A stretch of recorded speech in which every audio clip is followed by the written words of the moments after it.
Bonsoir à tous et bienvenue dans cette édition. Voici les titres.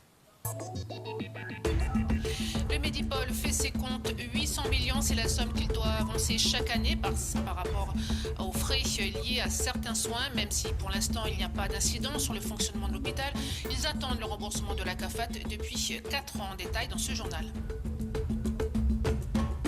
Un label en gage de qualité pour les structures proposant des activités équestres, c'est ce que vient de recevoir Marion, propriétaire de ranch à Moindouf. Comment obtenir ce label? À quoi sert-il concrètement? Ce sera développé dans l'œil de la rédaction.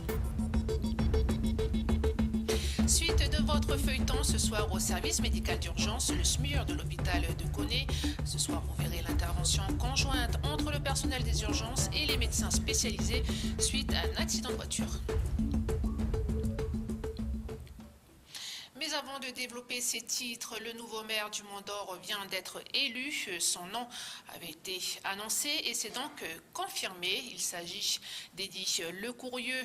Il a été premier adjoint d'Éric Gay pendant 5 ans. Il était également chargé de la sécurité des personnes et des biens, d'urbanisme et des mines. Cette élection fait suite à la démission du maire sortant, Éric Gay, annoncé il y a 2 semaines. En ce moment même se poursuit la nomination des adjoints au maire. Le Medipol fait le point sur ses comptes. Ce matin, devant la presse locale, le centre hospitalier détaillait une bonne gestion de ses finances dans l'ensemble. Malgré quelques difficultés, 800 millions, c'est la somme qu'il doit avancer chaque année par rapport aux frais liés à certains soins. Même si pour l'instant il n'y a pas d'incident sur le fonctionnement de l'hôpital, ils attendent le remboursement de la CAFA depuis 4 ans. Lindsay Wamou. L'hémorragie des comptes de la CAFAT se fait ressentir au CHT. Certains soins, comme le traitement du HIV ou simplement l'achat de certains médicaments, sont des soins normalement pris en charge par la CAFAT au travers du RUAM. Mais depuis 4 ans, c'est le CHT qui s'en charge. La situation financière critique du RUAM ne permet plus à la CAFAT de régler ses services et soins rendus. La seule rétrocession de certains médicaments onéreux coûte à l'année plus de 700 millions de francs. La dette ne cesse de se creuser. Ainsi, chaque année, c'est pas moins de 800 millions de francs CFP que la CAFAT ne peut rembourser et que le CHT prend donc en charge. Une situation qui, pour l'instant, ne met pas en péril le fonctionnement du centre. Ce n'est pas le budget du CHT qui est en difficulté, mais la trésorerie.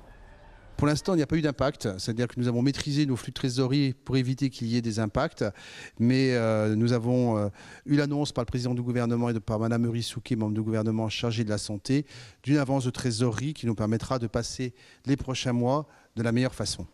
Cette avance s'élève à près de 3 milliards de francs CFP, une avance qui stabilisera la trésorerie au moins pour cette année.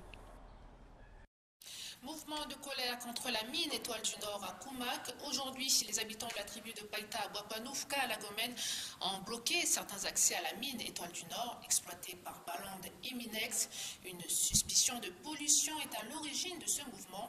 Après le passage du dernier cyclone Oma, les habitants de la tribu ont constaté un fait inhabituel, même en cas de forte pluie. L'eau de la rivière est devenue totalement rouge. Pour eux, l'exploitation minière est à l'origine de cette pollution. Écoutez Yorick Théin Boanouf de la tribu de Païta, puis Hervé Théintova, maire de Boapanouk à la Gomène.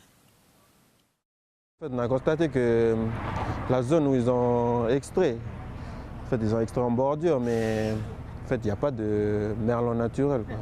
Ils ont extrait comme ça et puis balancé dans la vallée comme ça. Et là, on a bien vu que c'est vraiment la zone qui est due à la pollution chez nous. Du coup, maintenant, on voit bien quand il y a l'inondation chez nous, tout est rouge, quoi. C'est plus une inondation normale, quoi. C'est de la latérite. Et du coup, suite à ça, on a décidé de bloquer. Du coup, comme on a des gens de chez nous qui travaillent dans cette société, ils sont avec nous. Et du coup, avec les engins, on a bloqué, enfin, on a fermé les routes. Moi, je travaillais sur KNS. Et enfin, quand je suis venu ici, j'ai vu cette mine, ça n'a rien à voir, quoi. Ici, on va dire que c'est de l'exploitation, mais c'est un peu sauvage, quoi, comment ils exploitent. il n'y a pas vraiment de suivi, quoi. Notre responsabilité, nous, la mairie, c'est déjà dans l'avis que l'on donne lorsqu'il y a permis d'exploitation, de sondage et d'exploitation. Donc du coup, pour cette zone-là, il y a eu un permis d'exploitation. Maintenant, donner un permis d'exploitation ne veut pas dire aussi faire les choses de façon un peu sauvage ou un peu drastique. Il faut faire les choses de façon à respecter l'environnement. Donc aussi, il est important pour nous d'être présents. Si la population de Cala-Gomène, si les administrés de Cala-Gomène ont remarqué dans l'eau avec des coulées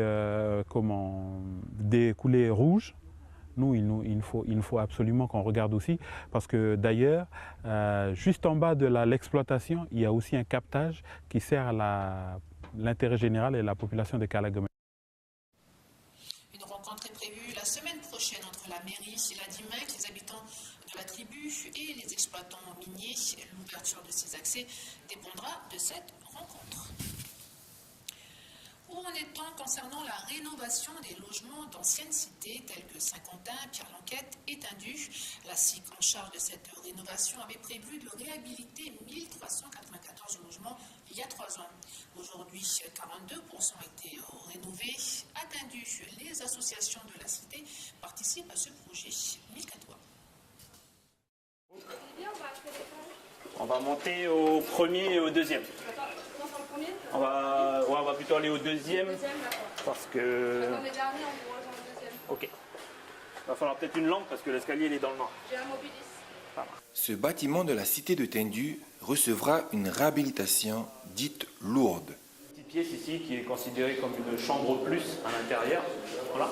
Donc on a un peu d'amiante, surtout dans les revêtements de façade, dans les revêtements de salle de bain, un peu au niveau des revêtements de sol. Donc on parle surtout de la mise à nu du logement, c'est-à-dire qu'on part d'un logement qui est complètement vide et on refait la totalité du logement. On refait la totalité des sols, la totalité des menuiseries intérieures et extérieures, on refait également toutes les peintures.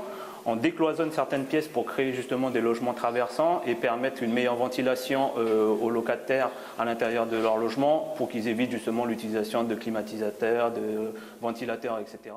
Ces travaux sont financés à 37% par les loyers. Il faudra compter une augmentation en moyenne de 19 000 francs par mois et par logement. Pour Edmond, président du comité de Tindu, c'est l'aboutissement d'un partenariat qui le satisfait. Tout a été respecté et de plus toutes les petites choses qui ont été mises en plus comme les armoires intégrées puis la cuisine équipée, on va dire que tout ça aussi permet aux locataires de pouvoir faciliter l'aménagement à l'intérieur de leur intégration dans l'appartement. L'autre satisfaction pour Edmond, c'est aussi l'insertion des jeunes au sein des entreprises chargées de la rénovation. C'est ainsi que Alcine, Junior et Guy, tous les 3 au chômage depuis 1 an, ont pu retrouver du travail. C'est une bonne chose parce que, comme on a dit, c'est le travail à proximité de la maison et puis c'est un moyen pour eux de découvrir le métier. Et si ça les intéresse, ils vont aller se former par la suite. On a monté un partenariat avec la province Sud, donc avec la direction de l'emploi et de la formation, pour en fait mettre en place une démarche d'insertion professionnelle. Ces démarches-là, elles consistent en quoi? Elles consistent en fait que les entreprises que la SIC a retenues pour réaliser les travaux sur Tindu et Pierre-Lanquette, on les oblige, dans le cadre de leur marché de travaux, à réserver 5% des heures travaillées aux jeunes de ces quartiers. Au total, 6 emplois ont été créés, dont un à durée indéterminée. Et nous poursuivons avec l'œil de la rédaction.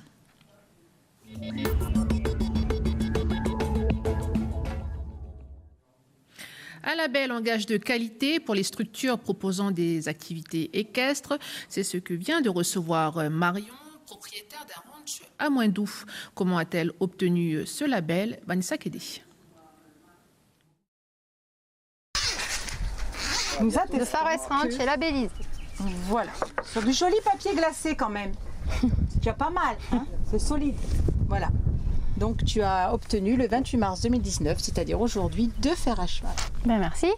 Avant d'avoir cette attestation, Marion doit fournir plusieurs documents comme le diplôme d'accompagnateur de tourisme équestre, l'assurance de responsabilité civile et de protection, mais pas seulement. On attache beaucoup d'importance à l'accueil, donc tout ce qui est local d'accueil, arrivée des touristes, les parkings, la sécurité très importante vis-à-vis des chevaux.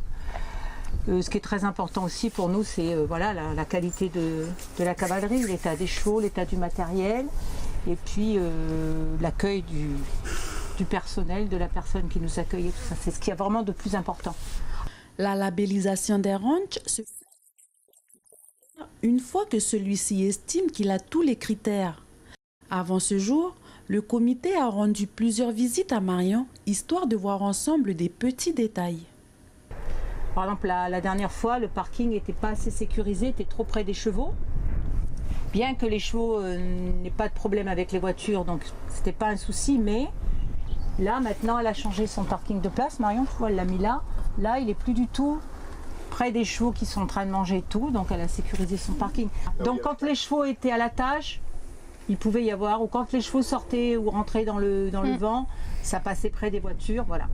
Donc là, maintenant que c'est là, les chevaux ne passent plus devant. Donc alors c'est plein de petites choses comme ça importantes qu'on voit ensemble et qu'on améliore de visite en visite. D'autres critères s'ajoutent, comme des balades en pleine nature. Ici, Marion doit être capable d'expliquer à ses consommateurs les lieux dits, comme dans cette propriété privée où elle propose l'une de ses activités. À cet endroit, elle doit aussi démontrer que ses chevaux sont capables de tenir. Pour elle, avoir ces deux fers, c'est une victoire de plus. C'est toujours un plus pour une structure. Hein. Voilà. Puis c'est bien d'être reconnu pour ce que l'on fait, ça apporte toujours envie de continuer, quoi. Ça donne l'envie de continuer. Tandis que si on vous laisse dans votre coin et puis qu'on vous laisse vous débrouiller sans vous aider ou sans vous dire c'est bien, d'un moment, c'est ça. Découragé. Marion n'a pas l'intention d'en rester là. Elle a pour but de viser les 3 fers. Cependant, elle doit suivre une formation en anglais et ses chevaux doivent aussi être labellisés. Le ranch de Marion a été la 6e structure à recevoir ce label. Mais à quoi sert-il concrètement? Écoutez Valérie Gentienne. Les principaux objectifs des labellisations dans le tourisme équestre, c'est d'avoir une bonne connaissance des produits et aussi une bonne confiance dans les produits. Quand j'ai pris la présidence du comité de tourisme équestre, on n'était pas capable de dire qui étaient les acteurs sur le terrain, leur niveau de qualité, leur diplôme. Donc on ne pouvait absolument pas recommander ces produits. Donc la première démarche était de les connaître, ensuite que tout le monde soit diplômé, et puis ensuite de faire les labellisations. Quand tout le monde était prêt vraiment à mettre en avant la qualité de ces produits, et avec des différences, eh bien on a commencé cette labellisation. Voilà ce que l'on pouvait dire à ce sujet. Suite de votre feuilleton, ce soir au service médical d'urgence, le SMUR de l'hôpital de Koné, service ouvert depuis 15 jours, il s'est ajouté aux urgences opérationnelles depuis novembre dernier. Ce soir, vous verrez l'intervention conjointe entre le personnel des urgences et les médecins spécialisés suite à un accident de voiture. Valentin Martin.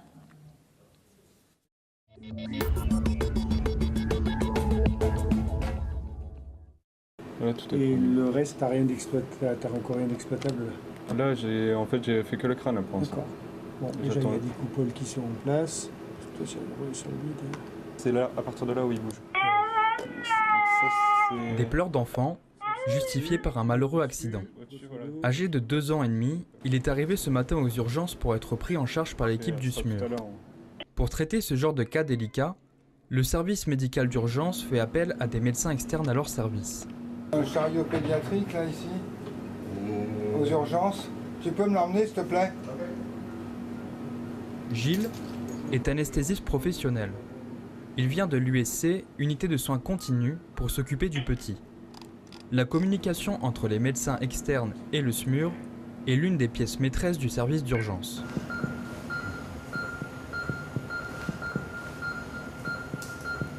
Elle permet d'optimiser le travail des médecins et de traiter les patients du mieux que possible.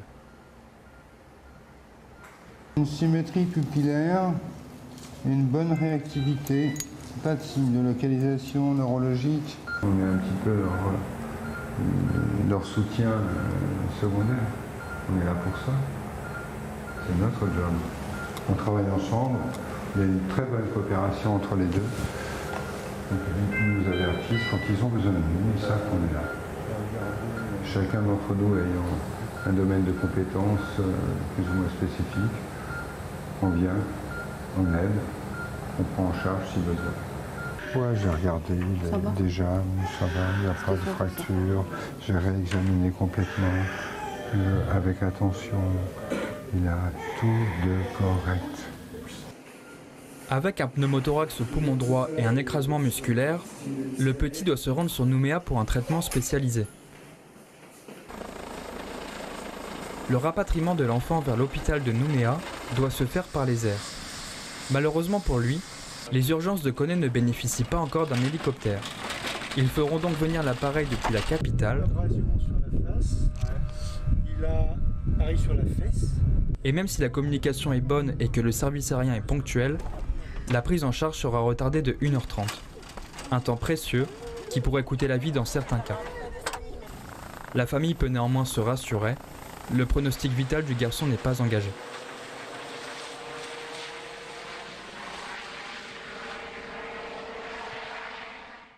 On arrive au terme de cette édition. À 19h20, ne ratez pas votre feuilleton, les bracelets rouges. Voilà, c'est la fin de ce journal. Merci de l'avoir suivi. Excellente soirée à vous et à demain.